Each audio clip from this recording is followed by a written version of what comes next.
இந்த சேனலுக்கு புதுசுன்னா இந்த ரெட் கலர் சப்ஸ்கிரைப் பட்டனை கிளிக் பண்ணிடுங்க. கூடவே பெல் ஐக்கானை கிளிக் செஞ்சுருங்க. அதில் உள்ள ஆல் ஆப்ஷனில் செலக்ட் பண்ணிடுங்க. சரி வாங்க இப்போ வீடியோக்குள்ளே போகலாம். ஹாய் ஃப்ரெண்ட்ஸ், நான் உங்கள் கிசான் ஜென்ரல். இன்றைக்கி இந்த பதிவில் நம்ம என்ன பார்க்க போகிறோன்னா, மாசி மாத ராசி பலனை பற்றி பார்க்க போகிறோம். சூரிய பகவான் கும்பராசியில் சஞ்சரிக்கும் காலம்தான் மாசி மாதம். இந்த மாதத்தில் சில ராசிகளுக்கு அரசாங்க வேலையில் முன்னேற்றம் ஏற்படும். சிலருக்கு உத்தியோகத்தில் நல்ல அதிகாரம் கிடைக்கும். உங்கள் வேலையில் நிர்வாகத்தில் நல்ல பேர் எடுக்க வாய்ப்பு இருக்குது. மாசி மாதம் பார்த்திங்கன்னா பிப்ரவரி 13ஆம் தேதியிலிருந்து தொடங்கி உங்களுக்கு மார்ச் 13ஆம் தேதி வரை முடிவடைய இருக்குது. இது சிவபெருமான் மாதம். இந்த மாதம் சிவபெருமான் மற்றும் பித்ரு தேவதாக்கள் அல்லது முன்னோர்களுக்கு அர்ப்பணிக்கப்படும் மாதம். புதிய முயற்சிகள் தொடங்க, திருமணத்தை தொடங்க, வீடுகள் மற்றும் கட்டிடங்கள், பிற காரியங்கள் கட்ட மாசி மாதத்தை தேர்ந்தெடுக்கிறாங்க. மாசி மகம் அல்லது மாசி பௌர்ணமி ரொம்ப சிறப்பு வாய்ந்த மாதமாக இந்த மாதம் இருக்குது. இதில் ஒவ்வொரு ராசிக்கா என்னென்ன பலன்கள் இருக்குதுன்றதை இந்த பதிவில் நம்ம பார்த்துட்டே வந்துடுவோம். மேஷராசி அன்பர்களுக்கு எடுத்துக்கிட்டிங்கன்னா மாசி மாதத்தில் நிதி நெருக்கடியை சந்திக்க நேரிடலாம். ஆனால் இந்த மாதத்தில் உங்களுக்கு பல வழிகளில் அதிர்ஷ்ட பலனை பெறலாம். வேலையில் சாதகமும் நல்ல சம்பள உயர்வும் கிடைக்க வாய்ப்பு இருக்குது. வியாபாரத்தில் சிறப்பாக பிரகாசிக்க முடியும். தொழிலை விரிவுபடுத்த நினச்சிங்கன்னா அதில் சாதனையும் சலுகைகளையும் கிடைக்க வாய்ப்பு இருக்குது. செல்வாக்கு மிக்க நபர்களின் அறிமுகமும் அவர்களால் நன்மையும் அடைவீங்க. காதல் கைகூடும். உங்கள் லட்சியத்தில் தெளிவாக நீங்கள் செயல்படுவீங்க. மேஷராசி அன்பர்களை எடுத்துக்கிட்டால் 11ஆம் இடத்துல பார்த்திங்கன்னா உங்களுடைய ராசிக்கு 11ஆம் இடத்துல சூரிய பகவான் பயிற்சி ஆகிறனால உங்களுக்கு 5ஆம் அதிபதி சூரியன் உங்கள் ராசிக்கு லாபஸ்தானத்தில் பயிற்சி ஆகிறாரு. உள்ளம் குதூகூலம் அடையும். தள்ளிப்போன திருமண பேச்சுவார்த்தைகள் எல்லாம் சுமூகமாக நடக்கும். வீட்டில் சுப நிகழ்ச்சிகள் நடக்கும். பணவரவெல்லாம் உண்டாகும். உயரதிகாரிகளின் பாராட்ட பெறுவீங்க. அரசு வழிகளில் கண்டிப்பாக ஆதாயம் இருக்கும். பரிகாரம்னு பார்த்திங்கன்னா பெருமாள் கோயிலில் இருக்கக்கூடிய கருட பகவானை வணங்கி வர வெற்றிகள் குவியும். மேஷராசி அன்பர்களை எடுத்துக்கிட்டால் உங்களுக்கு திட்டமிட்ட மயிர்கற்களை அடைய வாய்ப்பும், வெகுமதிகள் மற்றும் பதவி உயர்வும் பெற சாதகமான சூழல் எல்லாம் நிலவும். அரசு சம்பந்தமான பதவிகளையெல்லாம் பெறலாம். உங்கள் முயற்சிகளில் வெற்றி பெறலாம். புதிய வேலை வாய்ப்புகள் ஏற்படலாம். வேலை நிமித்தமாக மேற்கொள்ளும் பயணம் தொழில் முன்னேற்றத்தையும் அனுகூலத்தையும் கண்டிப்பாக கொடுக்கும். மேலும் பார்த்திங்கன்னா வியாபாரிகளுக்கு அதிக லாபம் ஈட்டக்கூடிய காலம். புதிய தொழில் முயற்சிகளை மேற்கொண்டு வெற்றி பெறுவீங்க. பங்குச்சந்தை தொடர்பான வியாபாரத்தில் வருமானம் பெருகுது. உறவுகளை பொறுத்தவரை உங்கள் வாழ்க்கை துணையுடன் அதிக நேரத்தை செலவிட வாய்ப்பெல்லாம் கிடைக்கும்.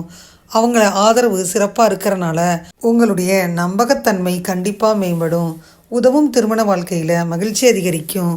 ஆரோக்கியத்தை பொறுத்தவரை கால்வலி, காய்ச்சல் போன்ற விஷயங்கள் தொந்தரவு தரும். இந்த நேரத்தில் உற்சாகத்துடன் நல்ல ஆற்றலை நீங்கள் பெறலாம். பரிகாரம்னு பார்த்தீங்கன்னா ஓம் சூர்யாய நமகன்னு 11 முறை உச்சரித்தாலே போதுமானது. மேஷராசி என்பவர்களை எடுத்துக்கிட்டிங்கன்னா உங்களுக்கு 11ஆவது வீட்டில் சனியோடு சஞ்சரிக்கிறாரு சூரியன். மாத வருமானம் அதிகரிக்கும். உத்தியோகத்தில் பதவி உயர்வு கிடைக்கும். லாபம் அதிகரிக்கும். பணப்பழக்கம் அதிகரிக்கும். அரசாங்க வழியில் நன்மைகள் நடைபெறும். உங்கள் ராசிநாதன் செவ்வாய் 10ஆம் வீட்டில் சுக்கிரனுடன் பயணம் செய்கிறாரு. புதன் 11ஆம் இடத்துல இருக்கிறாரு. படிப்புக்காக செலவுகள் அதிகரிக்கும். புத்தி கூர்மை அதிகரிக்கும். குரு ஜென்மராசியில் பயணம் செய்கிறனால புதிய சொத்துக்களின் சேர்க்கையெல்லாம் ஏற்படும். உங்களின் முயற்சிகளுக்கு வெற்றி கிடைக்கும். கணவன் மனைவிக்கு இடையே அந்யோன்யம் அதிகரிக்கும். எதிர்பார்த்த பதவி உயர்வு, ஊதிய உயர்வு, இதெல்லாம் சலுகைகள் எல்லாம் கண்டிப்பாக வீடு தேடி வரும். எதையும் திட்டம் போட்டு செய்யும் மேஷராசி அன்பர்களாக நீங்கள் இருந்தீங்கன்னா இந்த மாசி மாத கிரக நிலையை ஆராய்ஞ்சு பார்க்கையில் மாத தொடக்கத்தில் உங்கள் ராசிநாதன் செவ்வாய் தொழில் ஸ்தானத்தில் உச்சம் பெற்று சஞ்சரிக்கிறாரு. மேலும் லாபாதிபதி சனி லாபஸ்தானத்தில் இருக்கிறாரு. அதனால் தொழிலில் முன்னேற்றம் ஏற்படும். எதிர்பார்த்ததை காட்டிலும் கூடுதல் லாபம் கிடைக்கும். புதிய தொழில் தொடங்க முயற்சி செஞ்சிங்கன்னா அது கைகூடும். நீண்ட நாட்களாக காத்திருந்த காரியம் இப்போ இந்த மாதம் நடக்கும். மாத தொடக்க நாளிலேயே கும்பராசிக்கு புதன் போகிறனால 3, 6 இந்த இடங்களில் அதிபதியான புதன் லாபஸ்தானத்திற்கு வருவது யோகமான நேரம். சகோதர வர்க்கத்தினால் நன்மைகள் கிடைக்கும். உங்கள் கூட்டு முயற்சிக்கு அவங்க உறுதுணையாக இருப்பாங்க. பாகப்பிரிவினை சுமூகமாக முடியும். பணிபுரியும் இடத்துல இருந்த பிரச்சனைகள் படிப்படியாக அகலும். புதிய உத்தியோகம் பார்த்திங்கன்னா எதுவும் முயற்சி செஞ்சிங்கன்னா அது கைகூடும். மாத தொடக்க நாட்களிலேயே மகர ராசிக்கு சுக்கிரன் போகிறனால உங்கள் ராசிக்கு 2, 7 இந்த இடங்களுக்கு அதிபதியானவர் தான் சுக்கிரன். அவர் தொழில் ஸ்தானத்தில் ராசிநாதன் செவ்வாயோடு இணைஞ்சு சஞ்சரிக்கும் பொழுது சுக்கிரமங்கல யோகம் ஏற்படுது. அதனால் குடும்பத்தில் சுபகாரியங்கள் நடைபெறுவதற்கான வாய்ப்பு ஏற்படுது. உடன்பிறப்புகளின் திருமணம் நடைபெறுவதில் இருந்த தடைகள் எல்லாம் அகலுது. வாழ்க்கை துணைக்கு வேலை கிடைக்கலையேன்னு கவலைப்பட்டவங்களுக்கு இப்போ வேலை கிடைச்சி வருமானம் உயருது. அடுத்து மார்ச் 2ஆம் தேதி பார்த்திங்கன்னா மீனராசிக்கு போகிற புதன் அங்கு நீச்சம் பெறாரு. உங்கள் ராசிக்கு 3, 6 இந்த இடங்களுக்கு அதிபதியான புதன் நீச்சம் பெறுவது ரொம்ப நன்மை. எதிர்ப்பு, வியாதி, கடன் இதெல்லாம் குறிக்குது. அதனால் அதிபதியான புதன் நீச்சம் பெறுறதுனால ரொம்ப நன்மைகள் ஏற்படும். எதிரிகள் எல்லாம் போயிடுவாங்க.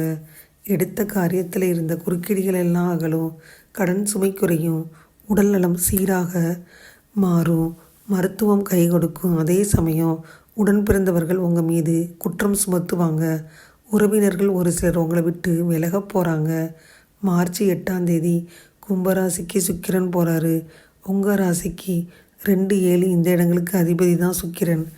அவர் பார்த்திங்கன்னா லாபஸ்தானத்திற்கு போகையில் தொழில் வளர்ச்சி திருப்தியாக இருக்கும். கூடுதல் லாபம் கிடைக்கும். 5ஆம் அதிபதி சூரியன் புதனோடு இணைஞ்சு சஞ்சரிப்பதனால பிள்ளைகள் வழியில் நல்ல காரியங்கள் எல்லாம் நடக்கும். அவர்களின் மேற்படிப்புக்காகவும் வெளிநாடு போகும் வாய்ப்பிற்காகவும் முயற்சி செஞ்சீங்கன்னா அதுவும் கைகூடும். உத்தியோகத்தில் சிலருக்கு ஊதிய உயர்வு காரணமாக இடமாற்றம் செய்யும் வாய்ப்பு ஏற்படும். பொது வாழ்வு எடுத்துக்கிட்டிங்கன்னா மாதத்தின் முற்பகுதியிலேயே உங்களுக்கு மகிழ்ச்சி தாண்டவம் ஆடப்போகுது ஃப்ரெண்ட்ஸ். வியாபாரம் தொழில் செஞ்சிங்கன்னா போட்டிகளை சமாளிக்கும் சூழலெல்லாம் உருவாகும். உத்தியோகத்தில் இருந்தீங்கன்னா கூடுதல் சலுகை கிடைக்கும். கலைஞர்களுக்கு புதிய வாய்ப்புகள் வந்து சேரும். மாணவ மாணவிகளுக்கு படிப்பில் ஈடுபாடு அதிகரிக்கும். பெண்களுக்கு வீட்டில் சுபகாரியம் நடக்கும். பண தேவையை பூர்த்தி செய்யும் நாட்கள் பார்த்திங்கன்னா பிப்ரவரி 17, 18, 22, 23, மார்ச் 5, 6, 9, 10. மகிழ்ச்சி தரும் வண்ணம் சிவப்பு. மேஷராசி என்பவர்களுக்கு அரசாங்க வேலை கைகூடும். லாபஸ்தானத்தில் கேது பகவான் இருக்கிறனால உங்களுக்கு விவசாயிகளுக்கு நன்மை பயக்கும். பகவானின் பார்வை, குரு பகவான் பார்வை குடும்பத்திலிருந்து சங்கடங்கள் விலகப் போகுது. குலதெய்வ அருள் எல்லாம் உண்டாகும். உங்கள் மனதை வாட்டி வதச்ச பிரச்சனைகள் எல்லாம் விலகும். தம்பதியினரிடனே ஒற்றுமை உண்டாகுது. சந்திராஷ்டம நாட்கள் மார்ச் 2, 3. அதிர்ஷ்ட நாட்கள் பிப்ரவரி மாதத்தில் 16, 18, 25 மற்றும் மார்ச் 7, 9 இருக்கிறனால விநாயகருக்கு அருகம்புல் சூட்டி வழிபடுங்க. அதுக்கப்புறம் பார்த்திங்கன்னா எதிர்பாராத விரயங்கள் ஏற்பட வாய்ப்பு இருக்குது. பெரியோர்களின் உதவியால் நினச்சதை சாதிச்சுக்கிருவீங்க. புதிய தொழில் தொடங்கணுன்னா தொடங்குங்க. புதிய இடம் வாங்கணுன்னா வாங்க முடியும். சிலருக்கு யோகம் வந்து கதவை தட்டுது. ஜென்மராசியில் 8ஆம் இடத்துல உங்களுக்கு சனி பகவானின் பார்வை இருக்கனால வம்பு வழக்குகள் தேடி வருது. உடல்நிலையில் கொஞ்சம் கவனமாக இருக்கணும். மேலும் பார்த்திங்கன்னா நீங்கள் நினச்சது ஒன்றா நடக்க தோணும். இதை செஞ்சுருவோம் அதை செஞ்சுருவோன்னு தோணும். அதுவும் சக்ஸஸ் ஆகும். அரசு வழியில் எதிர்பார்த்த வெகுமதிகள் கிடைக்கும். புதிய தொழில் தொடங்கும் முயற்சி இருந்தால் இப்போ செய்யலாம். சொத்து சேர்க்கை சேரும். பணியாளர்களாக இருந்தீங்கன்னா இதுவரை இருந்த நெருக்கடிகள் விலகும். உடல்நிலையில் ஏற்பட்ட சங்கடங்கள் எல்லாம் விலகும். உங்களுக்கு எதிராக யாராச்சும் செயல்பட்டாங்கன்னா அவங்கெல்லாம் நீங்கள் சொன்ன பேச்சை கேட்க வந்துடுவாங்க. மேலும் பார்த்திங்கன்னா மாணவர்களுக்கு கல்வியில் இருந்த சங்கடங்கள் எல்லாம் விளங்கும். ஆசிரியர்களின் ஆதரவு கண்டிப்பாக கிடைக்கும். பணிபுரியும் இடத்துல பாராட்டு கிடைக்கும். வெளிவட்டாரத்துலேயும் குடும்பத்துலேயும் செல்வாக்கு அதிகரிக்கும். வெளிநாட்டுக்கு போகிற முயற்சி இருந்தால் அந்த முயற்சி பலிதமாகும். இதுவரை இந்த பதிவில் மேஷராசி என்பவர்களுக்கான மாசி மாதம் 2024 வருடத்திற்கான ராசி பலனை முழுமையாக பார்த்தோம் நண்பர்களே. இந்த பதிவு உங்களுக்கு நிச்சயமாக யூஸ்ஃபுல்லாக இருக்கும்னு நினைக்கிறேன். இந்த பதிவு உங்களுக்கு பிடிச்சிருந்தா லைக் பண்ணுங்கள். மறக்காமல் கிசான் ஜெனரல் சேனலை சப்ஸ்கிரைப் பண்ணுங்கள். கூடவே இந்த பெல்லைக்கான ப்ரெஸ் பண்ணுங்கள். அப்போ தானே வீடியோ போட்ட உடனே உங்களுக்கு நோட்டிஃபிகேஷன் வரும். தேங்க்யூ ஃபார் வாட்சிங். Thank you friends. பை. அடுத்த வீடியோவில் பார்ப்போம்.